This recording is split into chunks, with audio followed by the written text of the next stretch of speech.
ಅಭ್ಯಾಸದ ಮೇಲೆ ನಾವು ಪದಗಳನ್ನು ಉಪಯೋಗಿಸ್ಬಿಟ್ರೆ ಪದಗಳು ಸ್ಟೇಲ್ ಅಂತಾರೆ, ಸ್ಟೇಲ್ ಅಂತ, ಅದು ಹಳಸೋಗ್ಬಿಡುತ್ತೆ.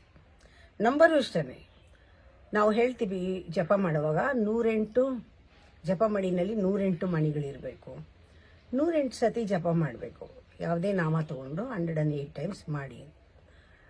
ಆದರೆ ಅವ್ರು ಸುಮ್ಮನೆ ಮಾಡೋಕ್ಕೆ ಇಷ್ಟಪಡಲ್ಲ. ಅವರು 108 ಯಾಕೆ ಅಂತ ಕೆಲವರು ಪ್ರಶ್ನೆ ಕೇಳ್ತಾರೆ.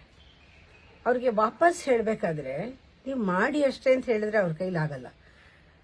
ಅವ್ರ ಬಾಯಿಂದನೇ ಬರ್ಸೋ ಹಾಗೆ ಯಾಕೆ ನೀವು 108 ಪ್ರಶ್ನೆ ಕೇಳ್ತೀರಾ?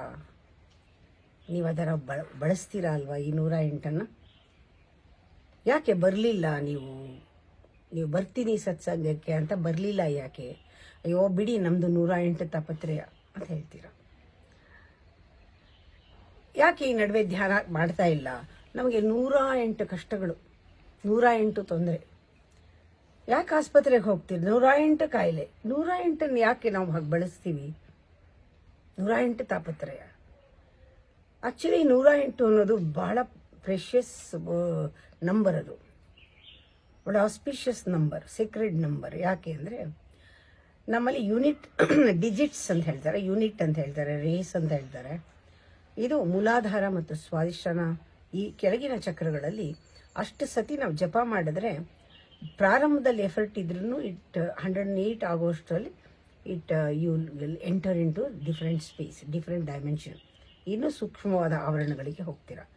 ಪ್ರಾರಂಭದಲ್ಲಿ ಎಫರ್ಟ್ ಅನಿಸುತ್ತೆ, ಮಾಡ್ತಾ ಮಾಡ್ತಾ ಮಾಡ್ತಾ ಎಫರ್ಟ್ ಬಿಕಮ್ಸ್ ಎಫರ್ಟ್ಲೆಸ್.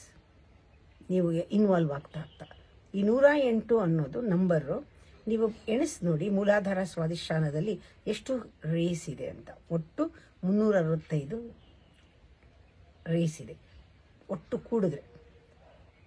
ಅದು ದೇವಿಯ ಕಲೆಗಳು ಅಂತ ಹೇಳ್ತೀವಿ. ಇದು ತುಂಬ ಡೀಟೇಲ್ ಆಗಿ ಇದನ್ನು ಹೇಳಬೇಕಾದ್ರೆ, ಇದನ್ನು ಅರ್ಥ ಮಾಡಿಕೊಂಡು ತಿಳಿಸ್ಬೇಕಾದ್ರೂ ಕೇಳಕ್ಕೂ 108 ಯಾತಕ್ಕೆ ಮಾಡಬೇಕು ಅಂತ ಕೇಳಬೇಕಾದ್ರೂ 108 ಜಾಸ್ತಿ ನಾವು 20 ಮಾಡಿದ್ರಾಗಲ್ವಾ 30 ಮಾಡಿದ್ರಾಗಲ್ವಾ ಅಂತ ಕೇಳೋರಿಗೆ ಇದರ ಅರ್ಥ ಆಗಲ್ಲ.